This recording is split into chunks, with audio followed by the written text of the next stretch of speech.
하나님 말씀 봅니다. 하나님 말씀 에베소서 2장 4절로 7절까지 말씀 보겠습니다. 에베소서 2장 4절로 7절까지 말씀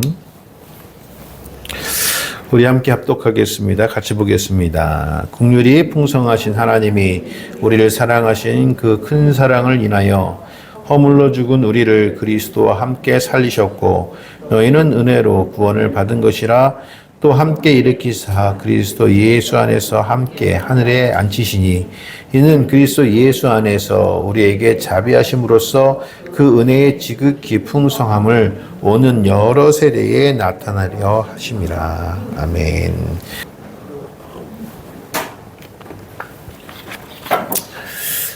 성도가 받은 하나님의 은혜, 오늘 제목입니다. 지난주 계속 우리가 에베소서 말씀을 가지고 교회에 대한 부분들을 좀 우리가 조금씩 알아가고 있습니다. 지난주에는 우리가 성도가 누구냐, 우리가 누구냐라는 것을 깨달아야 된다라는 말씀을 드려서 성도가 허물과 죄로부터 다시 살아났다, 살아난 자들이다라고 말씀을 드렸어요. 맞습니다. 그러면서 우리가 허물과 죄로 죽었다가 사실 죽음으로 끝난 것이 아니라 다시 살았다라는 건 하나님께 은혜를 입었다. 그것이 구원받은 것이다. 그것이 은혜 받은 것이다라고 성경은 오늘 우리에게 말하고 있다라는 것이 지난주 설교의 내용이었습니다. 오늘은 우리가 그러면 우리가 은혜로 구원받았다라고 하는데, 그러면 우리가 받은 은혜가 무엇인가라는 거예요. 여러분, 우리 은혜 많이 받았다, 은혜 많이 받았다. 우리 지난주에도 잠깐 언급하기도 했지만, 우리가 받은 은혜가 무엇인가라는 것들을 오늘 말씀을 통해서 다시 한번 우리가 되짚어 가기를 원합니다. 그 전에, 찬양을 했으니까 제가 한번 여쭤볼게요.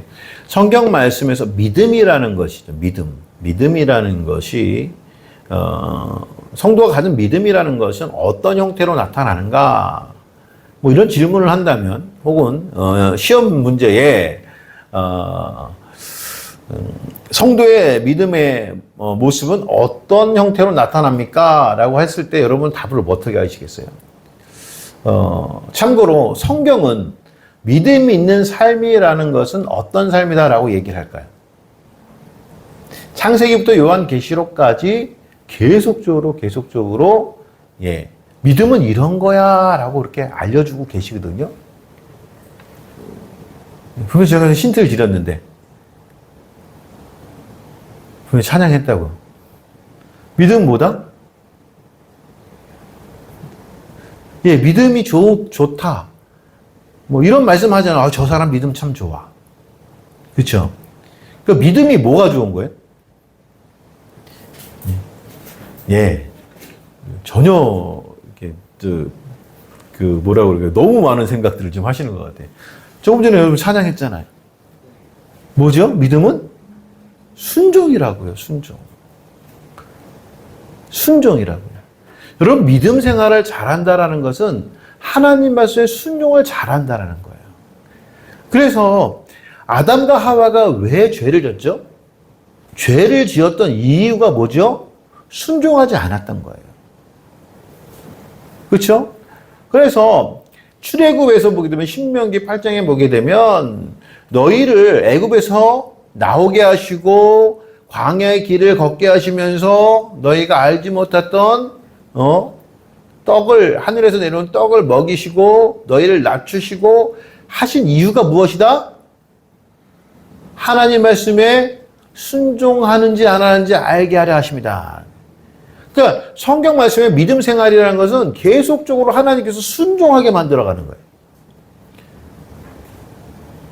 여러분, 우리 삶 속에 시험이 왜 있습니까? 시험이 뭡니까? 시험은요, 두 가지가 옵니다. 두 가지. 첫 번째는 사단이 주는 시험이 있습니다. 템프테이션. 이거 뭐예요? 넘어가는 시험이, 넘어가는 거. 죄로 넘어가는 시험. 그런 시험이 하나가 있고요. 하나님이 주시는 시험이 있어요, 없어요? 있어요. 그건 뭐다? 테스트. 정말 믿음 생활을 잘하는지, 나를 믿는지, 그것을 테스트해 보시는 시험이 있어요. 그러면 사단이 주는 시험, 유혹이라고 하는 템프테이션은 반드시 뭐예요? 죄를 짓게 해요. 죄를 짓게 하는 게 템프테이션입니다. 여긴 죄를 지면 어떤 분이 그래요? 죄 짓고 하나님께 회개하면 되지? 분명히 성경 말씀은 한 번 빛을 보고도 그 빛을 잃어버리면 그 사람이 구원하겠다 안 하겠다? 구원하지 않겠다. 죄에 대해서 여러분 민감하셔야 됩니다. 죄 짓는 사건에 대해서 내가 알고 지은지 모르고, 알고 지은지 모르고 지은지 분명히 있어요. 그러나 내가 오늘 하나님께 죄를 짓지 않으려고 살아가다가 어쩔 수 없이 짓는 죄들은 하나님께 용서를 구하는 거예요. 그러나 마음적으로 내가 요거 죄 짓고 하나님께 다시 한번 회개 기도해야지. 요거 알고 짓는 죄거든요. 알고 짓는데 용서가 될까요? 용서 안 돼요. 이미 죄라는 걸 알았단 말씀이에요. 그래서 그것은 뭐냐면 사단이 주는 유혹에 빠진다는 거죠. 하나님께서 주시는 시험은 뭐다? 시험이라고요? 시험은 테스트라는 거예요. 잘하고 있는지 안 하고 있는지 체크해 보는 거예요. 그러면 하나님은요, 우리에게 믿음이 있는지 없는지를 테스트하는데, 그러면 하나님께 테스트하는 방법이 뭔지 아십니까? 한 가지밖에 없어요. 그게 뭐예요? 순종하는지 안 하는지.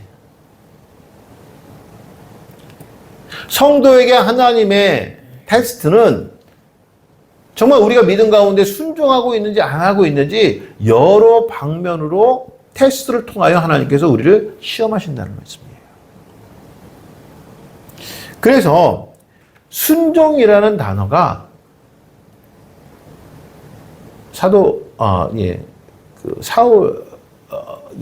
선지자가 있죠. 순종이 제사보다 낫고 듣는 것이 순양이 기름보다 낫습니다. 왜 그럴까요?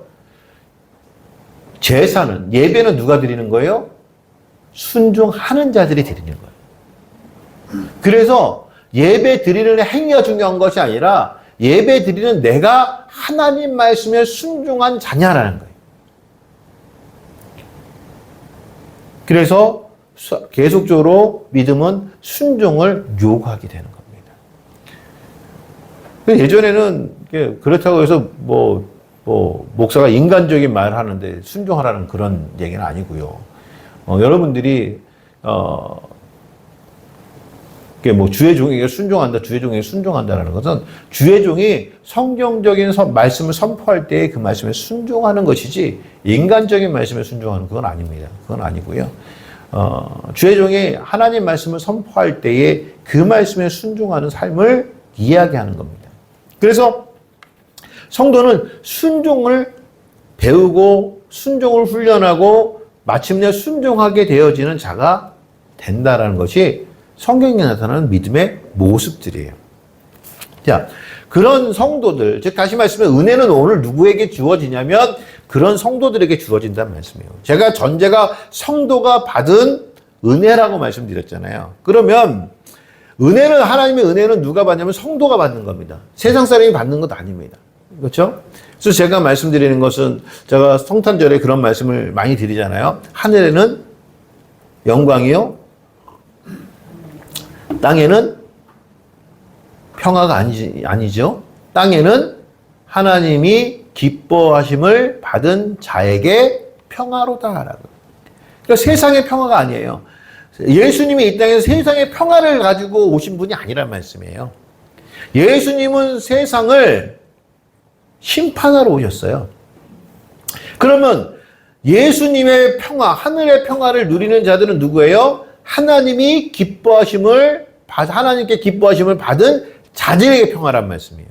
즉 성도에게 평화란 말씀이에요. 오늘 말씀도 마찬가지예요. 여러분, 제가 나가서 전도하면서 제일 우리가 거짓말하기 쉬운 단어가 하나 있다고 그랬어요. 문장이 있다고요. 우리 너무 쉽게 생각하고 하는 얘기예요. 그게 뭐죠? 하나님은 당신을 사랑하십니다. 그냥 우리는 누구에게는 다 하나님은 당신을 사랑하십니다. 당신을 사랑하십니다. 그래요. 근데요, 맞아요. 의미는 알겠어요. 하나님은 당신을 사랑하십니다. 그러다 걸리면 대박 나는 거죠. 교회 나오면. 그렇죠? 근데 여러분 생각해 보세요. 하나님이요. 나는 야곱을 사랑했고 에서는 미워했대요. 여러분 그 세상의 모든 사람들이 다 하나님께 사랑하시는 사람일까요? 아니에요. 분명히 거기는 사랑하는 자와 미워하는 자들이 같이 있단 말씀이에요. 그래서 우리 교회는 전도할 때 하나님은 당신을 사랑하십니다 라는 단어를 쓰지 않아요. 무슨 단어를 쓰죠? 예수 믿고 천국 가세요. 예수 믿고 천국 가세요. 그게 맞는 거예요. 당신은 사랑받기 위해 태어난 사람. 교회에서는 찬양할 수 있습니다. 우린 모두 다 사랑받기 위해 태어난 자들이에요. 근데 세상에서 당신은 사랑받기 위해 태어난 사람들은 제가요, 예전에 매니저를 했잖아요, 매니저. 그렇죠. 매니저를 했는데, 제가 그 서은섭 집사님, 개그맨 서은섭 집사님 매니저 할 때가 있었습니다. 근데 그 매니저를 할 때 어떤 골프장에서 자기들 무슨 행사를 한다고 와가지고, 사회를 봐달라는 거예요. 근데 그게 뭐냐면, 이 골프장에 직원들이 다 이렇게 뭐 1박 2일 정도 캠프를 하는 것 같아요. 거기서 이제 장기 자랑을 하는 그 장기 자랑의 사회를 보러 갔는데, 이렇게 댄스하고, 춤추고, 막 난리가 났어. 근데 어떤 한 팀이, 나와가지고, 골프장에서 일하는 직원들이 어떤 한 조가 나와가지고 1등을 했어요. 1등을 했는데 무슨 어떤 걸 가지고 했냐면 당신은 사랑받기 위해 태어난 사람을 수화로 하는 거예요. 수화로. 그 팀이 1등을 했어요. 근데 참 희한한 거 뭐냐면 당신은 사랑받기 위해 태어난 사람을 수화로 하는데 이게 찬양이잖아요. 그 사람들이 다 예수를 믿을까요? 아니죠. 골프장에 일하는 직원들이 예수를 안 믿는 사람들도 있을 거 아니에요. 제가 보니까 술 먹고 이거 한 거야. 술이 자체가지고. 근데 1등을 했어요. 그게 말이 되냐고요. 찬양은요, 성도가 하나님을 높이는 것이지 세상 사람들이 부르는 게 아니란 말씀이에요. 캐롤, 우리가 크리스마스 캐롤, 우리 필리핀 갔을 때 캐롤을 많이 불렀다고 그랬잖아요. 캐롤은요, 우리가 예수님의 탄생을 감사하고 그것을 기념하고 생각하기 위해서 부르는 찬양이에요. 캐롤의 시작은, 성가대로부터, 찬양대로부터 시작됐다고요. 근데 그 캐롤이, 세상에 나가가지고 뭘로 다 바뀌어서 상업주의로 다 바뀌었단 말씀이에요. 잘못됐다고요. 자, 제가 말씀드린 건 그거예요. 성도. 즉, 다시 말씀드리면 하나님의 은혜는 성도가 받게 되어 있다는 말씀이에요. 은혜는 아무나에게 가지 않다는 거예요. 하나님의 은혜는, 하나님의 사랑은 아무나에게 전해지지 않는다는 말씀이에요. 오직 성도에게만 전해졌다라는 말씀이에요. 그러면 오늘 말씀해 보게 되면 성도에게 전해진 은혜, 성도가 받은 은혜가 첫 번째 뭐냐면 하나님의 큰 사랑으로 인해 받았다는 거예요. 그래서 2장 4절 말씀을 보게 되면 긍휼이 풍성하신 하나님이 우리를 사랑하신 그 큰 사랑으로 인해하여 너희가 은혜를 받았다는 거예요. 여러분, 우리가 받는 은혜는 하나님의 큰 사랑으로 받는 은혜인데 그 하나님의 큰 사랑은 어떻게 표현되냐면 긍휼이 풍성하신 하나님이래요. 하나님의 큰 사랑이 어떤 하나님이냐면 긍휼이 풍성하신 하나님이라는 말씀입니다. 그러니까 은혜를 주시는 하나님의 모습이 오늘 우리에게 나타나는 거예요. 그 하나님은 어떤 하나님이면 여러분 성경 말씀에 보게 되면 하나님에 대한 정의가 굉장히 많습니다. 어떤 데는 전지전능하신 하나님, 심판하시는 하나님, 또 전쟁에 능하신 하나님, 하나님의 이름들이 하나님을 수식하는 단어들이 굉장히 많아요. 근데 오늘 말씀에 은혜를 주시는 하나님, 그 하나님을 수식할 때는 뭐라고 얘기하냐면 긍휼이 풍성하신 하나님이라. 그 긍휼이 뭐냐, 긍휼이. 헬라어에서는 에레오스라는 단어를 쓰게 되어지는데 이거는 헬라어도 그렇지만 사실 우리나라 국어사전이 잘 풀어놨어요. 이 긍휼이라는 단어가 뭐냐면 불쌍히 여겨 돌보아 주었다 라는 뜻이에요. 불쌍히 여겨서 돌보아 주었다는 거예요. 그러니까 하나님께서 긍휼이 풍성하신 하나님이 우리에게 은혜를 주셨다라는 말씀은 무슨 말씀이면 하나님이 우리를 긍휼히 여겨주신다는, 즉 우리를 불쌍히 여겨주신다는 말씀. 시편 25편 6편 말씀에 6절 말씀에 보게 되면 여호와여 주의 긍휼하심과 인자하심이 영원부터 있사오니 주여 이것들을 기억하옵소서. 하나님은 은혜를 구하는데 하나님 긍휼을 기억해달라는, 하나님 우리를 불쌍히 여겨달라는. 또 이 긍휼은요, 높은 사람이나 많이 가진 사람이 낮은 사람이나 가진 것이 없는 사람에게 주는 선처라는 거예요. 선처. 선처라는 건 뭐죠? give and take인가요? 내가 이거 주니까 너도 이거 나한테 줘야 돼. 내가 이거 줬으니까 너도 줘야 돼. 요즘에 이게 또 추석 때니까요. 처음에 정말 감사해서 선물을 하는데 이젠 give and take예요. 나도 주고 너도 주고. 그러니까 이제는 요즘은 경제가 어려우면 어떻게 돼요? 서로 주고받지 말자. 뭐 이렇게. 아니요, 여러분. 선물은요, 감사해서 주는 거예요. give and take로 주는 게 아니에요. 그래서 정말 감사한 사람에게는 선물을 주는 거예요. 여러분 기억하세요. 정말 여러분들이 감사한 사람들에게는 give and take로 하는 게 아니에요. 이게 서로가 주고받고 이러니까 부담이 되는 거예요. 한국 사람은 정말 이게 참 이 체면 문화 때문에 문제가 돼요. 체면 차리려고 감사하지도 않는데 주는 거예요. 아니요, 감사한 사람만 주는 거예요. 그래서 뭐 선물은 주고받아요. 그건 사람들이 하는 거예요. 근데 하나님은요, 하나님께 주시는 긍휼, 은혜는요, 어떤 것이냐면 긍휼히 여겨주시는 하나님 우리에게 주신다는 거예요. 또 선처란 말씀. 이건 뭐냐면 갚지 않아도 되는 거예요. 우리가 주지 않아도 되는 거예요. 줄 수 없는 거예요. 주고 싶어도 줄 수 없는 것. 왜? 없는 사람이 어떻게 줘요? 낮은 사람이 어떻게 줘요? 그럼에도 불구하고 하나님은 우리에게 주신다는 말씀이에요. 이것은 갚을 수 없음을 알고도 주는 자비예요, 자비. 하나님께서 우리에게 은혜를 주실 때 우리가 그 은혜를 갚을 수 있어요, 없어요? 없어요. 그럼에도 불구하고 갚을 수 없음을 아시면서도 우리에게 베풀어 주시는 그 선처, 그 사랑, 그것이 무엇이다? 은혜라는 거예요.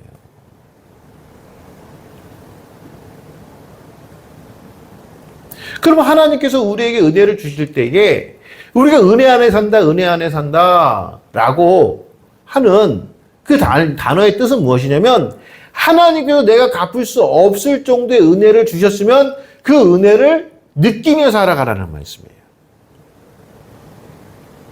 제가 지난주에도 잠깐 설교 중에 언급하기로 했지만 마태복음 18장 말씀에 보게 되면 용서에 대한 부분이 나옵니다. 용서에 대한 부분. 베드로가 이제 예수님께 나와서 얘기해요. 주님, 내가 우리 친구들이 우리 이제 내가 아는 사람들이 내게 잘못하면 얼마만큼 용서를 해야 됩니까? 일곱 번까지 해야 됩니까? 여러분 참고 해서 7번을 용서하면 됩니까? 이 사람들은요, 치유한 숫자는 완전한 숫자예요. 근데 우리 주님은 7번씩 몇 번을? 70번을 하라는 거죠. 야, 네가 생각하는 완전한 용서가 아니라 그보다 더 큰 용서를 해야 돼. 라고 하면서 이제 비유를 드신 거예요. 그게 뭐냐면, 그러니까 이제 마태복음 18장 21절. 우리 찾아봅시다, 오늘은 좀. 마태복음 18장 21절부터 한번 볼게요.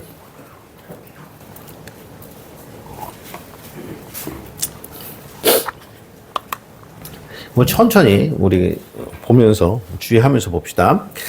21장 말씀에 보게 되면 제가 봉독합니다. 그때 베드로가 나와 이르되 주여 형제가 내게 죄를 범하면 몇 번이나 용서하여 주리이까? 7번까지 하오리까? 예수께서 이르시되 내게 이르노니 7번뿐 아니라 7번을 70번까지라도 할지니라. 그러므로 천국은 그 종들을 결산하려 하던 어떤 임금과 같으니. 자, 천국은 임금과 같아요. 천국의 이야기예요. 천국의 이야기. 결산할 때 1만 달란트 빚진 자 하나를 데려오매 갚을 것이 없는지라. 그렇죠? 갚을 것이 없어요. 1만 달란트가 한 달란트가 지금 6억이잖아요. 6억. 그러니까 1만 달란트면 6조를 얘기해요. 그렇죠? 10조인지 6조인지. 그거 갚을 수가 없다는 거 이거는. 사람이 어떻게 60조를 어떻게 갚아요. 그렇죠? 그랬더니 열전할 때 1만 같은 하나를 데려오매 갚을 것이 없는지라 주인이 명하여 그 몸과 아내와 자식들과 모든 소유를 다 팔아 갚게 하라 하니 그 종이 엎드려 절하며 이르되 내게 참으소서 다 갚으리이다 하거늘 그 종의 주인이 불쌍히 여겨 놓아 보내며 그 빚을 탕감하여 주었더니 자, 빚 갚을 수 없는 걸 탕감해 줬단 말씀이에요. 그렇죠? 완전히. 그렇죠? 그랬더니 그 종이 나가서 자기에게 100데나리온 빚진 동료 한 사람을 만나 붙들어 목을 잡고 이르되 빚을 갚으라 하매 자, 여기 데나리온 나왔어요. 포도원 비유해 보게 되면 포도원에서 일하면 몇 데나리온 받죠? 한 데나리온 받죠. 그러니까 한 데나리온이 하루 일당이에요. 지금 따지면 하루 일당인데 여기 100데나리온 빚졌다고 하는 것은 며칠치? 100일치 일당을 빚진 거예요. 그러니까 지금 하루 일당이 20만 원씩 친다면 지금 100일이면 얼마요? 2천만 원이죠. 200만 원인가요? 2천만 원이죠. 2천만. 그렇죠? 2천만 원 커요, 작아요? 커요. 작은 거 아닙니다. 그렇죠? 커요. 그렇죠? 커요. 그런 빚을 빚은 자를 만났어요. 이르되 그 동료가 엎드려 갚으라 하매 그 동료가 엎드려 간구하여 이르되 나에게 참으소서 갚으리이다 하되 허락하지 아니고 이에 가서 그가 빚을 갚도록 옥에 가두거늘 그 동료들이 그것을 보고 몹시 딱히 여겨 주인에게 가서 이 일을 다 알린. 여러분 여기 보게 되면 이 일을 알린 게요. 가서 고자질한 게 아니에요. 그 일을 딱히 여겼다는 거예요. 딱히 여겨. 그렇죠? 보고를 해준 거예요. 주인에게 알리니 이에 주인이 그를 불러다가 말하되 악한 중아 내가 빌기에 내가 내 빚을 전부 탕감하여 주었거늘 내가 너를 불쌍히 여긴 것 같이 너도 내 동료를 불쌍히 여김이 마땅하지 아니하냐 하고 주인이 노하여 그 빚을 다 갚도록 그를 옥절들에게 넘기니라 너희가 각각 마음으로부터 형제를 용서하지 아니하면 나의 하늘 아버지도 너희에게 이와 같이 하시리라. 자, 여기 말씀 이제 볼게요. 자, 앞에 보시고. 이 말씀의 핵심은 그렇습니다. 1만 달란트 빚진 자가 가서 주인에게 갚을 수 없어. 근데 내가 갚겠대. 그것을 긍휼히 여겼단 말씀이에요. 누가? 임금이 긍휼히 여겨서 야, 그러면 내가 탕감해 줄게. 갚지 않아도 돼. 하고 나갔는데 100데나리온 빚진 자를 만난 거 자기에게. 여러분 작은 돈 아니라고 말씀드렸어요. 100일치 일당을 빚진 자에게 가서 저는 하루치도 못 받을 것 같은데 100일치 일당을 빚진 자에게 그 돈을 갚으라고 그런 거예요. 큰 돈이니까 받아야겠죠. 그렇죠? 받아야겠죠. 그런데 그것을 안 갚는다고 가서 옥에 놓았다고요. 갚을 때까지 옥에 있으라고 가다 놓은 거예요. 그러니까 이 이야기를 다시 임금이 듣고 그 사람 불러가지고 1만 달란트를 다 갚죠. 다 옥에 가뒀다는 거죠. 여기 우리가 하나 생각해야 될 게 뭐냐면 전제라는 거예요. 전제가 하나님께서 우리를 용서하시는 것이 내 형제를 용서하지 않기 때문에 용서했기 때문에 나를 용서하시는 것이 아니라는 거예요. 전제가 내가 내 형제를 먼저 용서해야만 하나님께 나를 용서하셔라는 전제와 결과로 간 게 아니라는 말씀이에요. 여기 전제 깔린 건 뭐냐면 이미 1만 달란트 빚을 탕감받았다는 사실입니다. 즉 우리에게 따진다면 하나님께서 우리가 무슨 착한 일을 해야 우리의 은혜를 주시는 것이 아니라는 말씀입니다.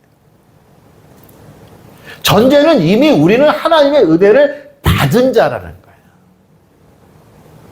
받은 자라는 거예요.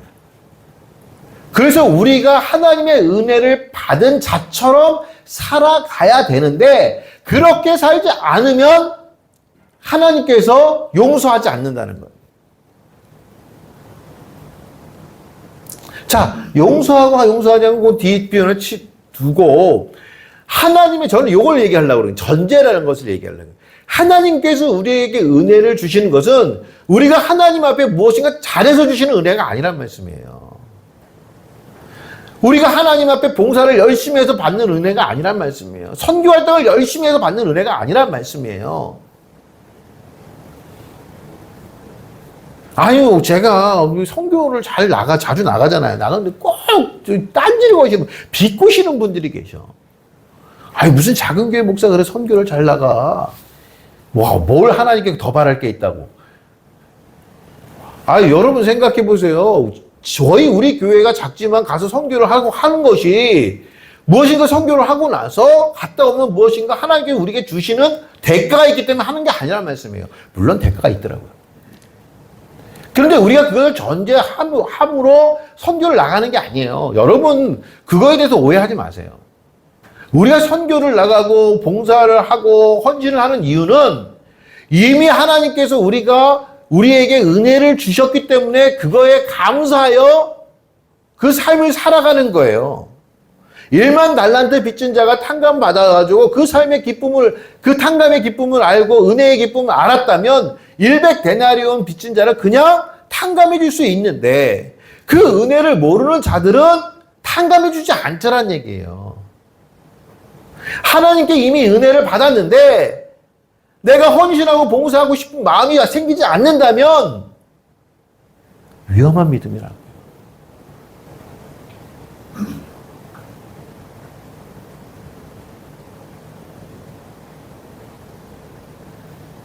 내가 하나님 앞에 봉사하는 것이 기쁘지 않는다면 위험한 믿음이에요. 이번 주일에 교회 가서 예배를 드리면 하나님 꼭 내게 뭘 주시겠지? 위험한 믿음이에요. 우리가 오늘 예배하고 하나님 앞에 나와 예배하고 또 헌신하고 또 이렇게 우리가 이렇게 함께 하는 이유는 이미 하나님께서 우리에게 은혜를 주셨다는 전제가 되어졌다는 말씀이에요. 그래서 그 은혜 받은 자의 삶을 기쁨으로 살아가는 거예요. 그러니까 헌신이 즐겁고 봉사가 힘들지 않고 몸은 힘들어요. 저도 이번에 선교 갔다 와서 제가 늙었구나. 저보다 나이 많으신 분들이 많이 계신데 그럼에도 불구하고 내가 예전 같지 않구나라는 거 요번에 느꼈어요. 너무 피곤한 거예요. 그럼에도 불구하고 또 하나님께서 또 계획하시는 바가 또 있는 거예요. 여러분 힘들고 어렵지만 기쁜 마음이 되니까 감당하게 되더라는 얘기예요. 이게 우리가 전제가 돼야 된다는 말씀이에요. 모든 성도는 다 하나님 앞에 은혜 받은 자들이라는 거예요. 은혜가 전제가 된 거예요. 나는 이미 1만 달란트 내가 갚지 못할 일들을 내가 그 빚을 다 탕감을 받았다는 거예요. 탕감받은 그 마음으로 산다는 거죠.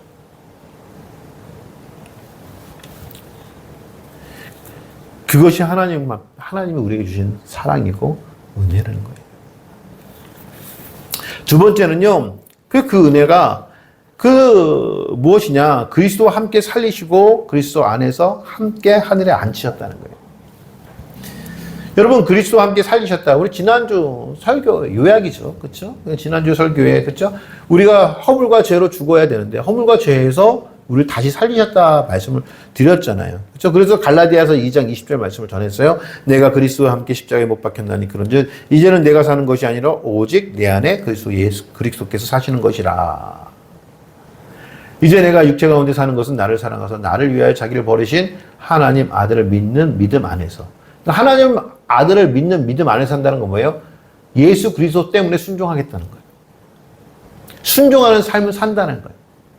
정말 내가 그리스도와 함께 십자가에 못 박아 죽었다라는 은혜를 깨닫는 자들은 예수 그리스도를 말미암아 구원받았다라는 사실 때문에 순종하며 산다. 그 믿음 안에 산다는 겁니다.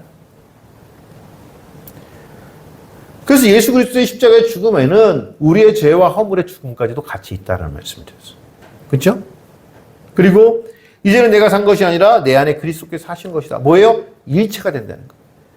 예수 그리스도의 십자가에 내 허물과 죄를 모두 다 십자가에 못 박은 사람들은 그리스도와 함께 일체가 된다는 거예요. 그걸 계속 에베소에서 그리스도 안에서, 그리스도 예수 안에서, 예수 안에서, in Christ 계속 반복하여 얘기하고 있다는 거예요.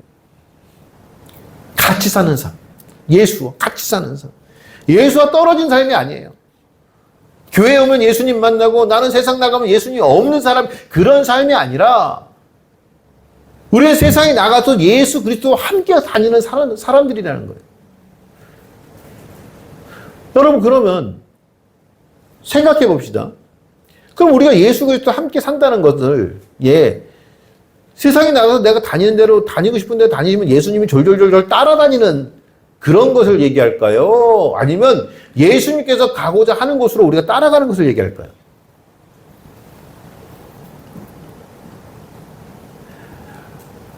여러분 생각해 보세요. 여러분 답변해 보세요. 스스로. 정확히 안 하셔도 돼요.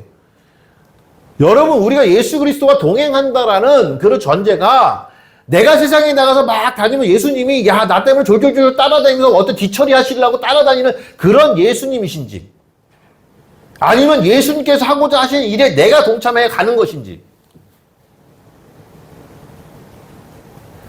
여러분, 세상 가운데서도 그래서 살아갈 때에 만약에 전제를 가지고 생각하신다면은 크게 잘못된 거예요.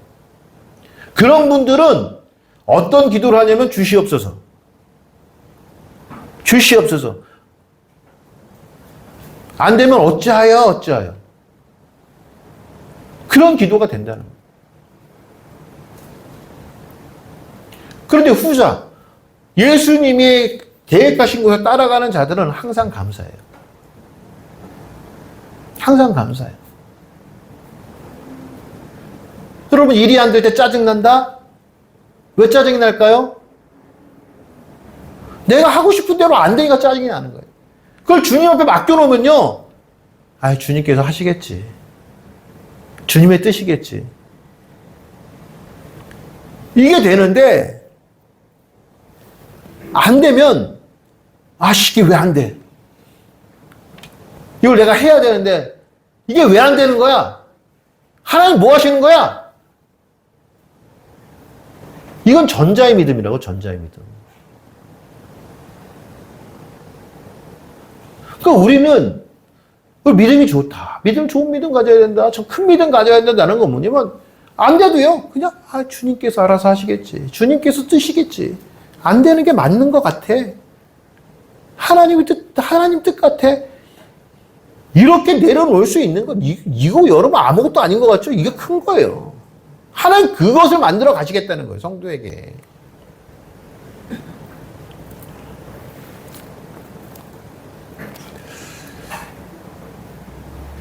이제는 내가 사는 것이 아니라 내 안에 그리스도께서 사신다는 거예요. 그 결국 이 그리스도께서 사시는 자의 삶이라는 것은 순종으로 나타난다는 거죠.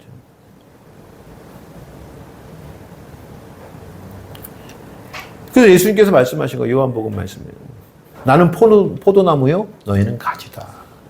같다라는 거, 같다. 같이 속겠다는 거. 떨어지지 뗄래야 뗄 수 없다는 거. 그리고 오늘 말씀해 보기든 그리스도 예수 안에서 함께 하늘에 앉히신대. 하늘에 앉히셨다. 여러분, 계시록 말씀해 보게 되면 성도들이 천국 가가지고요, 앉아 있나요?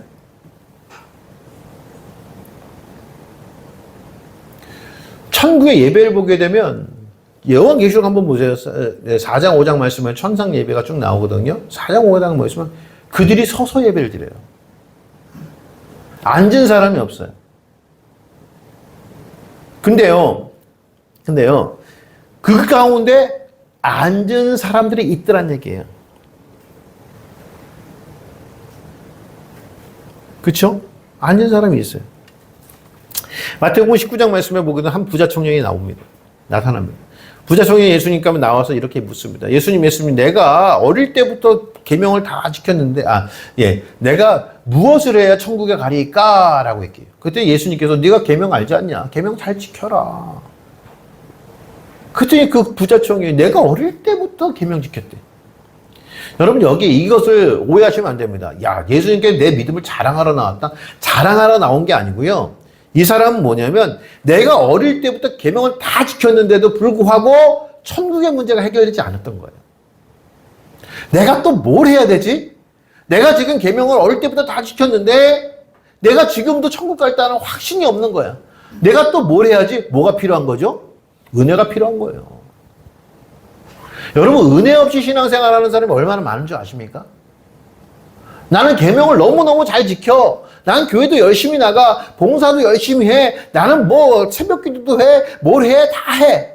내가 믿은 지 40년이 됐어. 50년이 됐어. 다 했어. 근데도 천국의 문제가 해결 안 되는 분들이 계신다니까요. 내가 또 뭘 해야지? 뭐가 필요하죠? 은혜가 필요한 거예요. 근데 이 청년은 몰랐던 거예요. 그러니까 예수님께서 그렇게 얘기해요.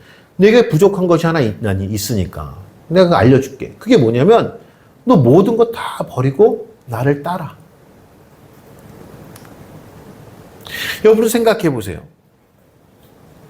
모든 계명을 다 지켰어요. 나는 천국 가고 싶어서 그걸 지켰단 말씀이죠. 그러면 계명을 다 지켰다 그러면 계명의 완성이신 예수님을 알까요, 모를까요? 알아야 돼요. 예수님께서 말씀하셨어요. 내가 부족한 게 하나 있는데 내 모든 재산을 다 버리고 나를 따라.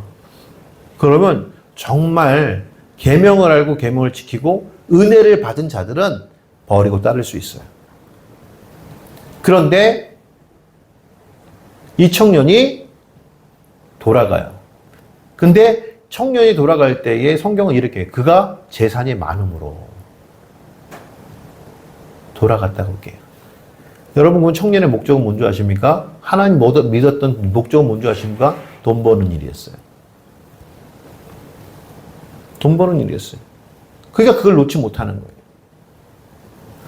그랬더니 예수님께서 유명한 말씀이 있죠.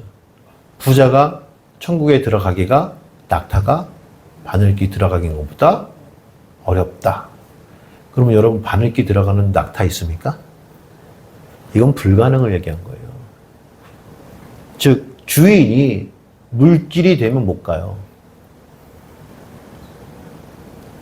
주인이 재물이 되면 못 간다니까요. 왜? 신앙생활 할 때 그런 분들 많거든요. 주인은 물질이야. 이 물질을 잘 섬기려니까 누가 필요해요? 하나님이 필요한 거예요. 왜? 내 힘으로 안 되니까. 그 하나님의 도움으로 내 물질을 지키려고 해. 거꾸로 된 거예요. 거꾸로 된 거. 주인이 하나님이 되어지고 물질이 오게 되면 그 물질은 다 하나님 위해서 쓸 수 있어요.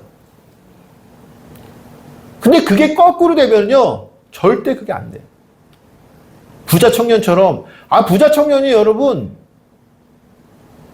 어릴 때부터 계명을 다 지켰다니까요. 믿음 좋은 거예요. 사람들이 보기에는. 근데 그때 예수님이 말씀하신 거잖아요. 너희가 모든 걸 다 버려야 하늘나라 간다. 그러니까 베드로가 얘기해요. 우리가 주님 때문에 모든 거 다 버렸어요. 그럼 우리는 뭘 받을까요? 그때 예수님께서 말씀하신 게 그거예요. 마태복음 19장 28절 말씀이에요. 예수께서 이르시되 내가 진실로 너희에게 이르노니 세상이 새롭게 되어 인자가 자기 영광의 보좌에 앉을 때에 나를 따르는 너희도 12 보좌에 앉아 이스라엘 12지파를 심판하리라. 앉는 자들이 있다는 말씀이에요. 예수님과 같이 앉는 자들. 근데 그 앉는 자들이 누구예요? 하나님의 은혜를 받던 우리가 그 자리에 앉게 되더라는 얘기예요.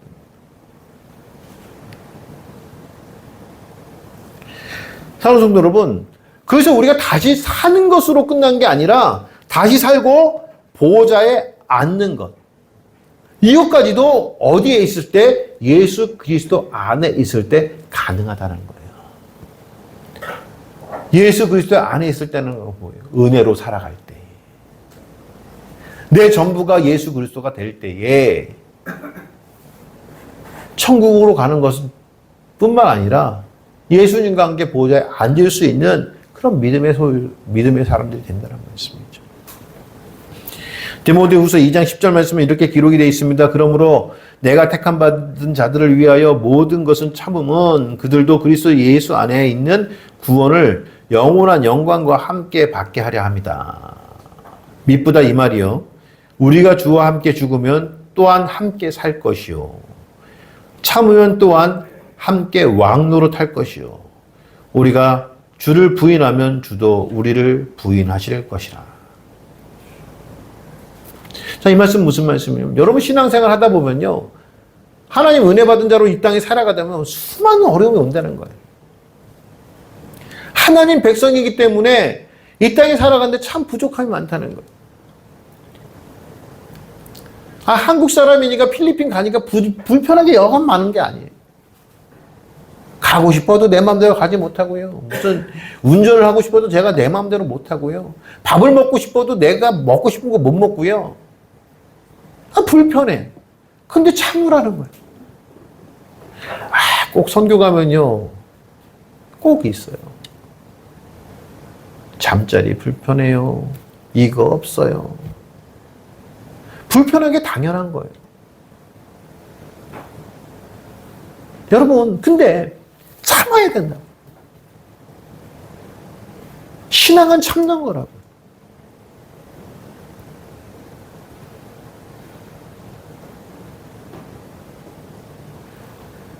한국 사람이 미국 가면 편할까요? 안 편해요. 예전에 제가 에바다 노래선교단이라는 곳에서 미국 공연을 한번 간 적이 있어요. 저희가 18일 정도를 이렇게 선교지를 다 이렇게 돌아다니면서 공연을 하는데, 여러분, 한국 사람이 김치를 먹고 싶을까, 안 먹고 싶을까? 저는 그때만 해도 김치 없어서 살 줄 알았거든요. 야, 근데 일주일 지났는데 김치가 땡기는 거예요. 근데 이제 우리가 이렇게 한인교회를 쭉 방문하다 보니까 거기에 이제 한인교회 이제 어떤 집사님이 우리가 김치가 먹고 싶다고 그러니까 한국 사람들이 김치를 담그잖아요. 먹으려고. 교인이니까, 그쵸? 교민이니까. 그 김치를 담글 요만한 통으로 하나 줬어. 그래가지고 그걸 가지고 갔는데, 조그만 통이 한 끼 식사밖에 안 됩니다. 근데 어떤 이제 식당에 갔는데 피자집 같은 데 간 거예요. 빵을 먹어야 되는, 피자를 빵을 먹어야 되는데, 김치가 먹고 싶잖아요. 김치를 먹으려고 딱 여는 순간 난리가 났어. 식당이. 네. 빨리 나가라고. 당신을 다 나가라고. 얼마나 불편한지. 그 다음부터는 어떻게 김치를 먹고 싶어도 어떻게 먹어요? 길에서. 길에서 먹는 김치를. 좀 편하게 먹는 것도 아니고. 여러분, 예수 그리스도의 사람들이 세상에서 살기가 편해요? 어려워요? 어려워요. 쉽지 않아요. 그게 쉽다면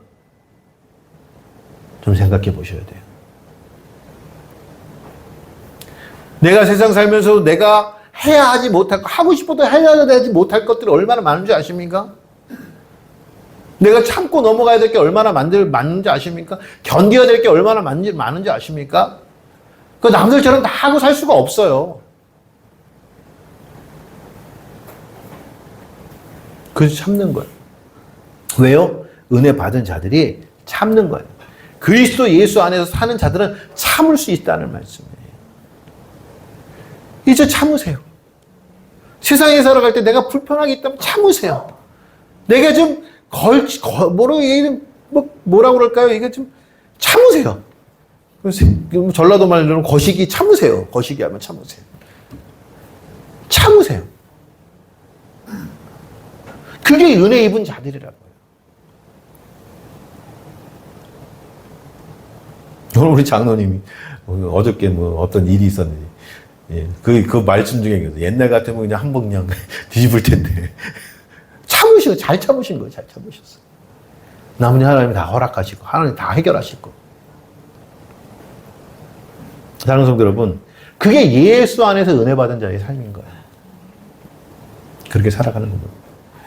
마지막 세 번째는요, 우리에게 그렇게 은혜를 주시는 이유라는 거예요. 왜 우리에게 은혜를 주실까? 여러분, 왜 우리에게 은혜를 주실까요? 오늘 성경 말씀은 이렇게 기록이 되어 있습니다. 그 이유가요, 7절 말씀에 기록이 되어 있는데, 이는 그리스도 예수 안에서 우리에게 자비하심으로써 그 은혜의 지극히 풍성함을 오는 여러 세대에 나타내려 하심이라. 오는 여러 세대에 나타나시게 하시기 위해서 오늘 우리에게 은혜를 주셨다는 거예요. 여러분, 이건 뭐냐면 세상에 다른 세대, 즉 우리가 먼저 세대고 그 다음에 뒤따라오는 세대가 있잖아요. 이것은 새로운 아이들일 수도 있어요. 내 자녀들일 수도 있어요. 또 한편으로 보면 세상 사람들일 수 있어요. 왜? 우리를 이어서 예수를 뒤따르는 그런 사람들. 하여튼 다음 세대, 우리 다음으로 오는 자들이란 말씀이죠. 그들에게 은혜를 내리시기 위함이라는. 그러면 우리가 무엇을 하는 건 은혜 받은 자의 삶은 이래서 우리가 하나님 은혜를 받는 거야. 이거를 증명할 수 있어야 된다는 말씀이에요. 세상에서 믿지 않는 자들에게, 아니 우리의 다음 세대의 후손들에게 내가 은혜 받은 사람이야. 하나님의 은혜가 이거야. 이거를 증명할 수 있는 자들이 돼야 된다는 말씀이에요. 그럼 하나님의 그 은혜를 증명할 수 있게끔 하시겠다는 거, 안 하시겠다는 거예요? 하시겠다는 거예요. 하나님의 의지는 우리에게 은혜를 주셔서 우리가 예뻐서 우리가 불쌍해서 주시는 그 은혜가 우리에게만 그치는 것이 아니라, 야, 너 같은 사람은 모든 사람들에게 나 다 은혜를 줄 거야. 근데 너희가 이걸 증명해야 돼. 하나님께서 하실 일도 있지만, 하나님 택정하사 예정하신 일도 있지만 그 예정이 우리를 통하여 나타날 수 있게끔 하신다는 말씀이에요. 그래서 우리는 은혜 받은 자로 다른 사람들이 인정이 돼야 되는 거예요. 아, 저 사람 하나님 은혜 받았구나. 여러분, 하나님의 은혜를 받으면 세상에 보기에도 좋은 곳으로 나타납니까? 안 좋은 곳으로 나타납니까? 하나님의 은혜가 세상 사람들이 보기에 좋은 곳으로 나타날 거예요? 안 좋은 곳으로 나타날 거예요? 좋은 모습으로 나타나요. 그래야 하나님을 믿죠. 그렇지 않습니까? 아니, 하나님의 은혜 받은 사람이 세상에서 뭐 주먹질하고 다니고 쌈질하고 다니고 뭐 피 흘리고 다니고 그러면 세상 사람들이 그 예수님 믿겠어요? 아니잖아요. 세상 사람도요, 악한 것에 참는 모습을 좋은 거라고 생각해요.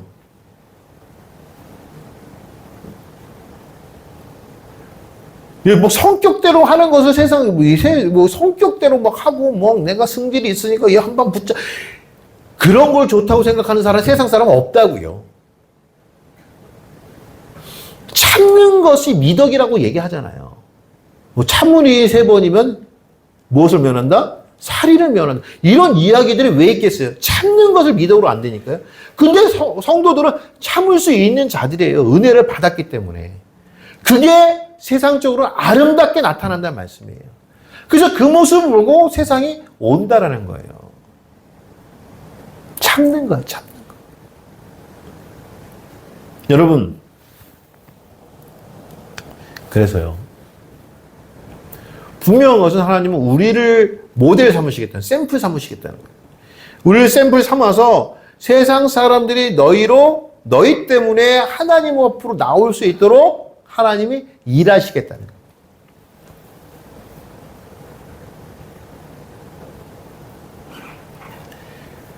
하나님께서 우리에게 주신 은혜가 우리만 받은 것이 아니라 우리 선조들이 받았어요.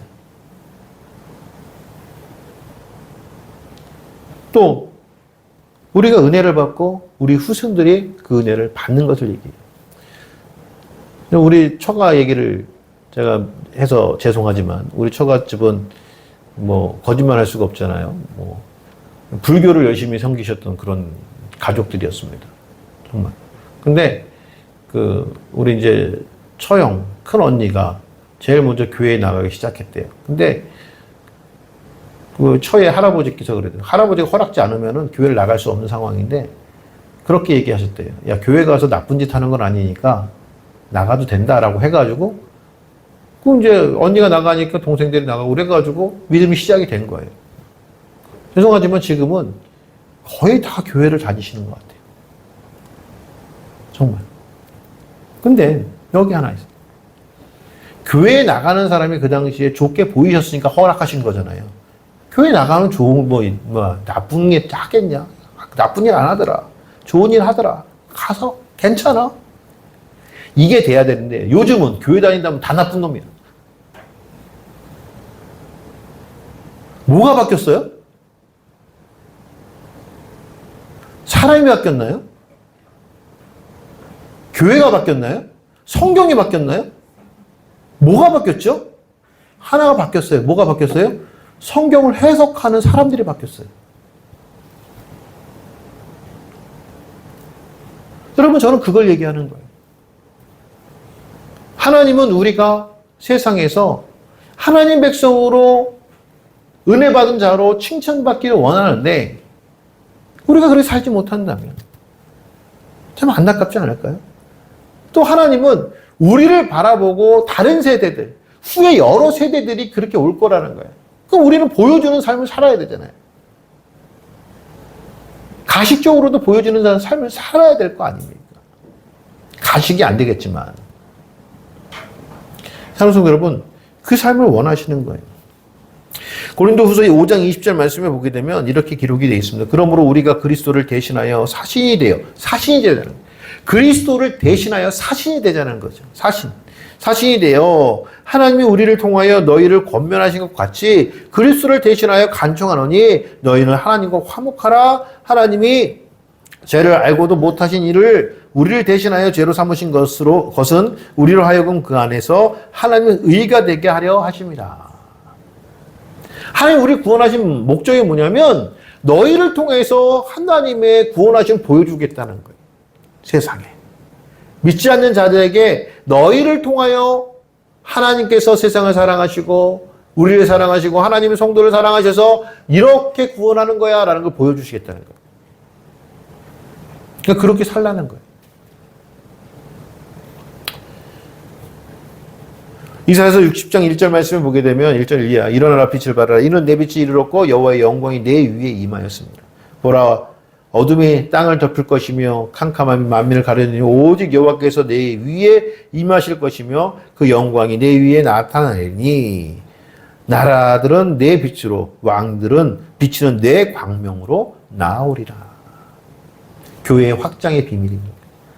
교회의 확장은요, 하나님께 기적을 일으켜가지고 막, 내가 하나님이야, 이것을 보여주실 수도 있는 거지만, 정말 중요한 교회의 확장, 하나님께 원하시는 확장은 내 빛이, 하나님의 빛이 우리에게 임하여 그 빛을 너희가 이렇게 보낼 때, 나타낼 때에 세상에 우리가 비치는 하나님의 빛을 보고 나오는 것이 교회의 확장이라고 성경은 얘기하고 있단 말씀이에요.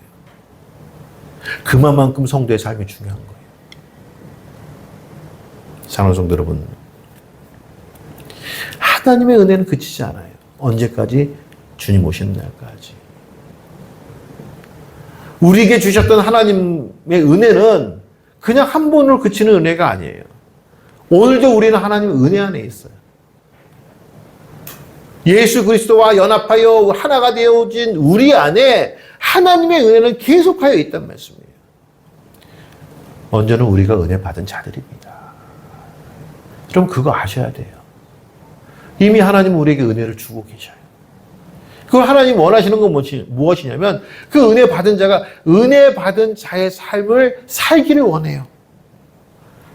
1만 받은 탕감 받은 자가 100데나리온 빚진 자를 탕감해 줬기 때문에 탕감해 주신 것이 아니라 이미 탕감했기 때문에 주인은 하나님은 무엇을 원하고 계시냐면 100데나리온 네가 탕감해 줬으면 좋겠어. 하나님은 이것을 우리에게 원하고 계신단 말씀이에요. 그러니까 은혜 받은 자가 은혜 받은 자의 삶을 하나님 살기를 원하시는 거예요. 그리고 그것이 우리가 사는 것으로 그치는 것이 아니라 세상 사람들과 이후에 나타날 모든 세대들에게 보여줬으면 좋겠다는 거예요. 저는 우리 아버지가 고등학교 2학년 때 집이 망했습니다. 고등학교 2학년 때부터 저는 쌀이 없었어요. 도시락을 못 가지고 다녔어요. 제가 오직 학교에 점심시간을 위하여 가지고 갈 수 있는 것은 숟가락밖에 없었어요. 도시락 통이 없었기 때문에 도시락이 없으니 통이 없었죠. 친구들에게 밥을 얻어먹기 위해서 무엇을 먼저 빌려야 되는 줄 아십니까? 도시락 뚜껑이에요. 여러분, 밥을 얻어먹는 것보다 더 비참한 게 뭔지 아십니까? 도시락 뚜껑으로 빌리는 거예요. 근데 우리 아버지는요, 월급 받으면 반은요, 은혜가 차압이 들어와요. 또 반은요, 교회 헌금 안 되는. 그래서 우리가 불쌍하게 살았다니까? 뭔 놈의 교회를 짓는데 우리 아버지가 자식 새끼들까지 굶겨가면서 교회에다 헌금을 하냐고요. 그때는 우리 아버지 이해가 안 갔어. 도대체 저분 왜 저렇게 살지? 또 하나님께 기도할 때 마찬가지예요. 하나님, 당신이 계시다면 우리가 이렇게 살면 안 되잖아요. 내 기도가 그거였다니까요. 그래서 저는요, 고등학교 때요, 난 돈 버는 게 꿈이었어요. 사람이 돈 없으니까 세상 사람 다 떠난다는. 우리 아버지 보면서 나 돈 벌어야지. 돈 없으면 말짱 들어보게요. 제가 대학 가서 미팅을 한 번 안 했어요. 왜? 제가 못생기긴 했지만, 여인들이 저를 안 좋아하기는 하겠지만, 제가 미팅을 한 번을 안 하는 이유가 뭔지 아십니까? 모든 삶의 기준을 돈이었어요. 야, 돈만 있으면 여자는 언제나 있어. 이게 내 가치관이었다니까요? 그러니까 왜 여자들 따라가냐? 돈만 있으면 되는데. 여러분, 이랬던 저예요. 근데 이제는요, 그 하나님의 은혜를 알겠어.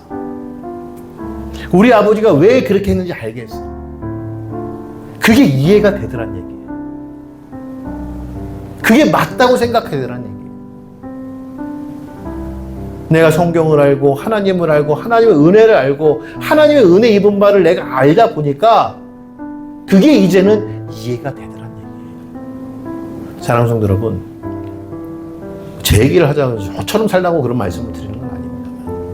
적어도 우리가 은혜 받은 자라면 정말 은혜 받은 자로서 세상에 나타낼 수 있는 삶을 우리가 살아갈 수 있어야 된다. 그런 말씀입니다. 그 은혜는 오늘도 그치지 않습니다. 하나님 오늘도 우리에게 은혜를 주실 것입니다. 또 그 은혜를 나타내기를 원하십니다. 그 삶을 살아가시는 저와 여러분들 지금 주의 이름을 축원합니다. 기도하시겠습니다.